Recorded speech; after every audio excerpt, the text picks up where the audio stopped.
नमस्कार दोस्तों, एनएस ज्योतिष में आपका फिर से स्वागत है। आज हम बात करेंगे सिंह लग्न यानी कि लियो स्टेटेड का जनवरी 2025 आपके लिए कैसा रहेगा, ये हम लोग जानेंगे।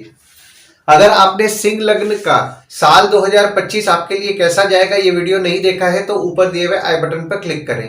देखिए, ये वाला जो भाव होता है ना, इस भाव को लग्न भाव कहते हैं। इस भाव पे अगर 5 नंबर लिखा हुआ है तो ये सिंह लग्न वाले जातकों की पत्रिका है। आइए देखते हैं शुरुआती तौर पे कौन कौन से ग्रह आपके किस किस भाव में बैठे हुए हैं। तो केतु आपके दूसरे भाव में बैठे हुए हैं, बुध आपके चौथे भाव में बैठे हुए हैं, सूर्य आपके 5वें भाव में बैठे हुए हैं, चंद्रमा आपके 6वें भाव में बैठे हुए हैं, शुक्र शनि आपके 7वें भाव में बैठे हुए हैं, राहु आपके 8वें भाव में बैठे हुए हैं, गुरुदेव आपके 10वें भाव में बैठे हुए हैं और मंगल आपके 12वें भाव में बैठे हुए हैं। देखिए, लग्न अगर हम लोग देख रहे हैं तो लग्न पे आपके कोई ग्रह नहीं है, पर यहाँ पे देखिए शनिदेव की दृष्टि आपके लग्न पे पड़ रही है और शुक्र की दृष्टि आपके लग्न पे पड़ रही है और आपके लग्न के स्वामी आपके 5वें भाव में विराजमान है। पहले दृष्टि के बारे में हम लोग बात कर रहे थे। तो देखिए, शनिदेव की दृष्टि आपके लग्न पे जो पड़ रही है ना, तो आप में आलस्य बढ़ा हुआ होगा 17 जनवरी 2023 से, और ये आलस्य आपका 29 मार्च 2025 तक बढ़ा रहेगा। शुक्र की दृष्टि भी आपके लग्न पे पड़ रही है 28 दिसंबर से लेकर के 27 जनवरी तक। तो 28 दिसंबर से 27 जनवरी तक आपके स्वभाव में थोड़ा लग्जरियसनेस रहेगा। वहीं आपके लग्न के स्वामी आपके 5वें भाव में विराजमान है 14 दिसंबर से लेकर के 13 जनवरी तक। तो 14 दिसंबर से 13 जनवरी तक आपके बच्चों को लेकर के आपका फोकस रहेगा। अगर आप स्टूडेंट्स हैं तो अपने पढ़ाई को लेकर के आपका फोकस रहेगा। आपका किसी के साथ प्रेम संबंध चल रहा है, यानी कि आपके प्रेमी या प्रेमिका है, प्रेमी या प्रेमिका को लेकर के आपका फोकस रहेगा। साधना करते हैं, साधना को लेकर के भी आपका फोकस रहेगा। और जब आपके लग्न के स्वामी आपके 6वें भाव में 14 जनवरी से विराजमान होंगे तो 14 जनवरी से आपके हेल्थ को लेकर के आपका फोकस रहेगा, यानी कि आप आपके हेल्थ को लेकर के विचार करेंगे। शत्रु या कॉम्पिटिटर पे आपका फोकस रहेगा। दूसरे भाव में आपके केतु विराजमान है, गुरुदेव की दृष्टि पड़ रही है और मंगल की दृष्टि आपके दूसरे भाव में 21 जनवरी से पड़ेगी। देखिए, दूसरा भाव जो होता है वो होता है आपके वाणी कुटुंब कोष का होता है। केतु आपके दूसरे भाव में विराजमान है। दूसरी तरफ देखिए, मंगल की दृष्टि भी 21 जनवरी से पड़ेगी। तो देखिए, यहाँ पे आपको कटु वाणी बोलने से बचना है और सोच समझ करके बोलना है। देखिए, वैसे ही केतु आपके दूसरे भाव में विराजमान है, तो यहाँ पे देखिए आप जो सोच रहे हैं और जो बोल रहे हैं उसमें कुछ ना कुछ डिफरेंस क्रिएट कर देते हैं, यानी कि आप सोचेंगे कुछ और बोलेंगे कुछ। हालांकि देखिए, केतु के ऊपर गुरुदेव की दृष्टि पड़ रही है, तो आपके परिवार के सदस्य जो होते हैं ना, परिवार के सदस्य के साथ संबंध में मजबूती ला रहे हैं। हालांकि यहाँ पे देखिए, केतु भी आपके दूसरे भाव में विराजमान है, तो परिवार के सदस्यों को प्रेडिक्ट करना थोड़ा आपको मुश्किल जा रहा होगा।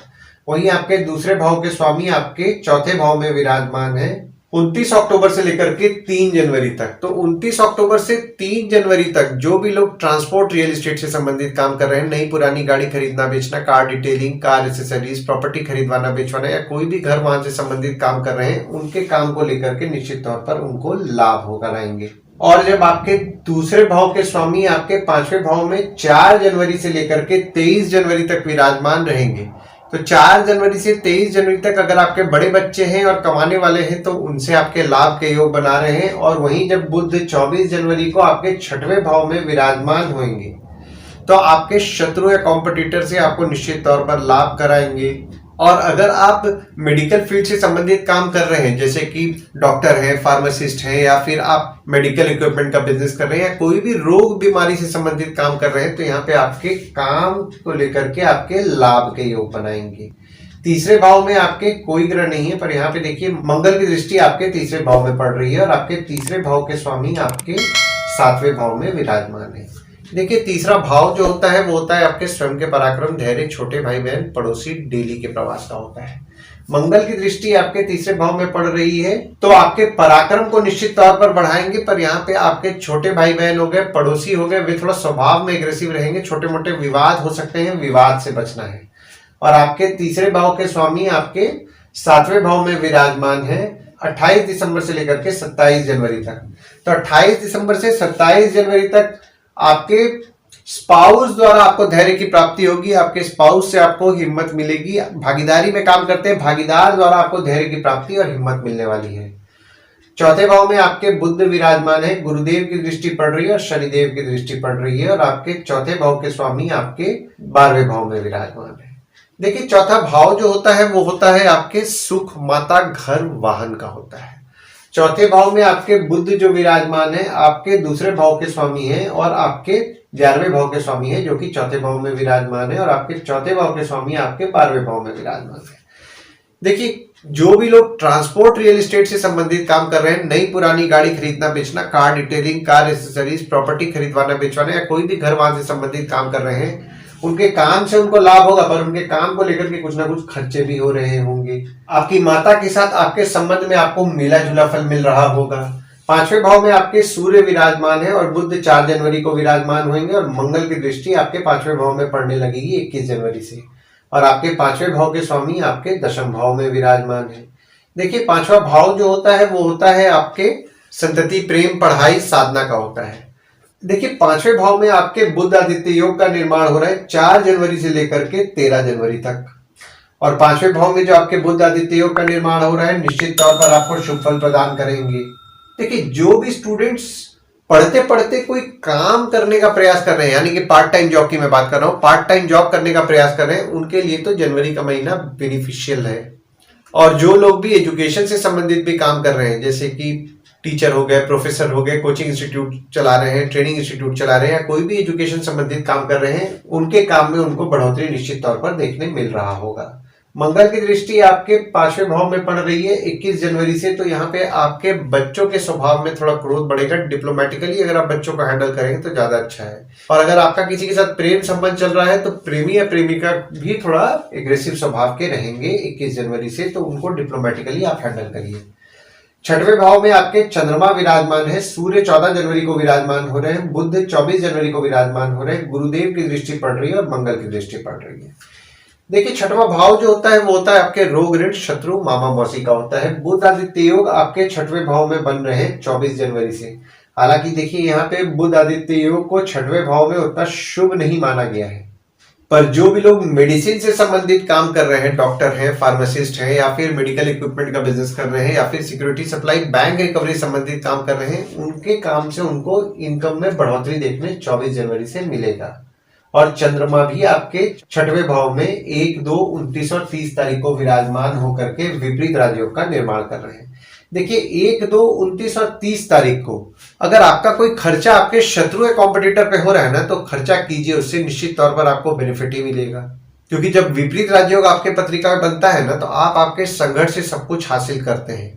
7वें भाव में आपके शुक्र विराजमान है और शनिदेव विराजमान है, और मंगल की दृष्टि आपके 7वें भाव में पड़ रही है।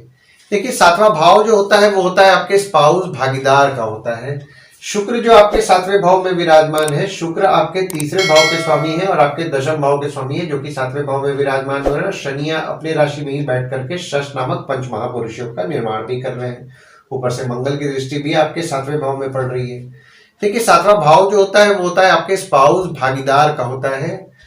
शनिदेव आपके 7वें भाव में विराजमान है, तो आपके स्पाउस हो गए या फिर आपके भागीदार हो गए, उनके साथ आपके संबंध में मजबूती लाएंगे, और आपकी स्पाउस का सुख भी आपको अच्छा मिलेगा, और आप आपके स्पाउस को इंडिपेंडेंस भी देंगे। बस यहाँ पे देखिए मंगल की दृष्टि चूंकि आपके 7वें भाव में पड़ रही है ना, तो आपके स्पाउस या आपके भागीदार हो गए, वे थोड़ा स्वभाव में एग्रेसिव रहेंगे 20 जनवरी तक, तो उनसे किसी भी किस्म के विवाद से बचना है।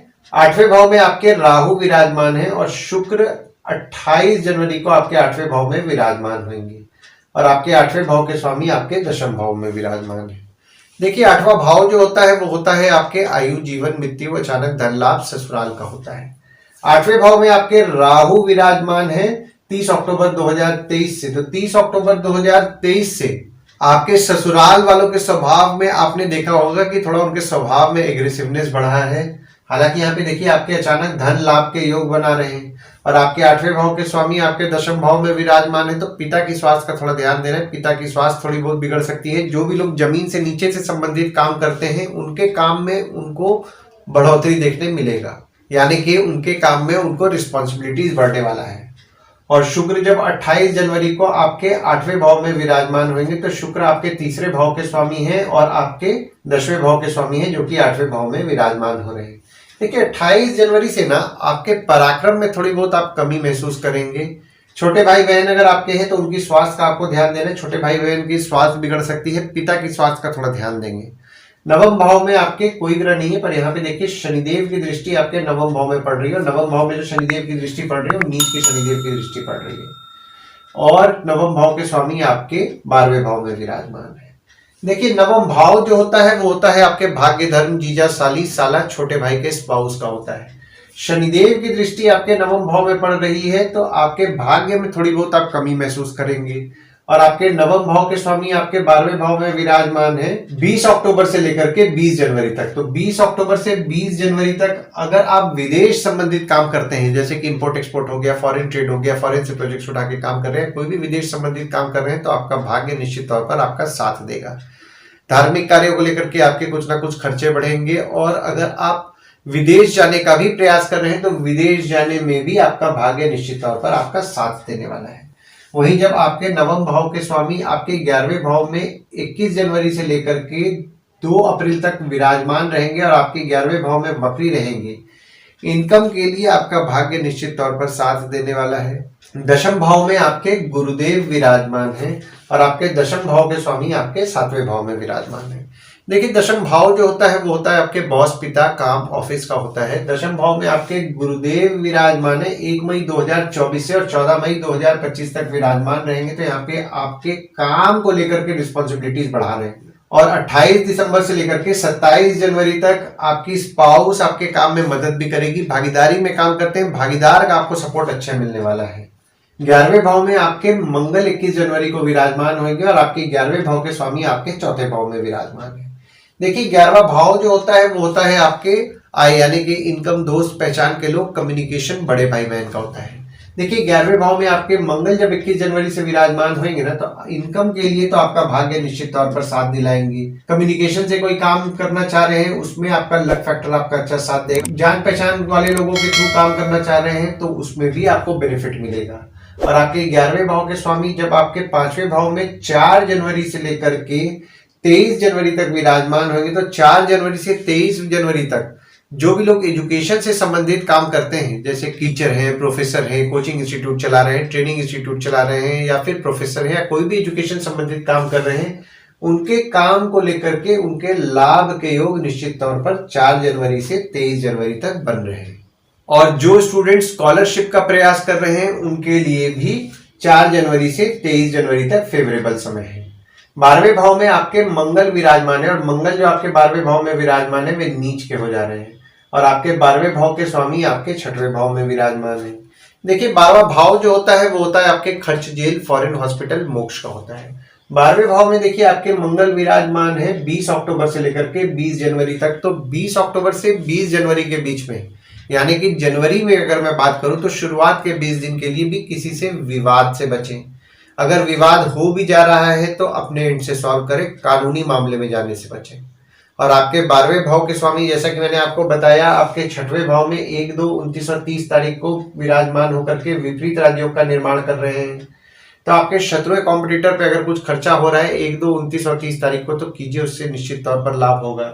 या फिर 14, 15 तारीख को भी आपके शत्रु कॉम्पिटिटर पे आप खर्च कर रहे हैं, कोई भी कार्य पे अगर आप खर्च कर रहे हैं ना, तो आपको निश्चित तौर पर बेनिफिट ही होगा। आइए गुड डेट्स और बैड डेट्स के बारे में जान लेते हैं। तो गुड डेट्स वो डेट्स हो जाते हैं जिस दिन अगर आप कोई नया काम शुरू करना चाह रहे हैं, कोई कंपनी में आपके एग्रीमेंट हो रहा है, कोई कंपनी में आपके ज्वाइनिंग हो रहा है, या फिर अगर आप कोई नया सामान खरीदना चाह रहे हैं, कोई भी अच्छा काम करना चाह रहे हैं, तो इस डेट्स को आप कंसिडर कर सकते हैं। तो डेट्स हो जाते हैं 1 तारीख, 2 तारीख, 6 तारीख, 7 तारीख, 14 तारीख और 15 तारीख। वही बैड डेट्स में अगर आप कहीं बाहर जाने का प्लान कर रहे हैं, कोई कंपनी में आपके एग्रीमेंट हो रहा है, कोई कंपनी में आपके ज्वाइनिंग हो रहा है, या फिर अगर आप कोई नया सामान खरीदना चाह रहे हैं, कोई भी अच्छा काम करना चाह रहे हैं, तो इस डेट्स को आप अवॉइड कीजिए। तो डेट्स हो जाते हैं 8 तारीख, 9 तारीख, 16 से 18 तारीख, 24 तारीख और 25 तारीख। इस डेट्स को आप कहीं लिख के रख लीजिए ताकि आपके ध्यान में रहे। और उपाय में आपको शनिदेव को तेल नियम पूर्वक चढ़ाना है शनिवार के दिन, और तेल चढ़ाते समय ओम शं शनिश्चराय नमः का जाप करें, पीपल के पेड़ के नीचे दिया जलाएं और उसकी 7 बार परिक्रमा करें। और अगर आप हनुमान चालीसा, बजरंग बाण, सुंदरकांड का पाठ कर रहे हैं, ओम गणपते नमः का जाप कर रहे हैं, या मंगलवार के दिन हनुमान मंदिर और गणपति मंदिर जा रहे हैं, तो आपको अच्छा लाभ होगा। आशा करता हूं इस वीडियो में दी हुई जानकारी आपको पसंद आई होगी। अगर आप हमें YouTube पे देख रहे हो और ये वीडियो आपको पसंद आया हो तो इस वीडियो को लाइक कीजिए, चैनल को सब्सक्राइब कीजिए, नोटिफिकेशन बेल जरूर दबाइए। और अगर आप हमें Facebook पेज पे देख रहे हैं तो Facebook पेज को लाइक कीजिए और फॉलो कीजिए। धन्यवाद दोस्तों, कल फिर मिलेंगे एक नए वीडियो के साथ।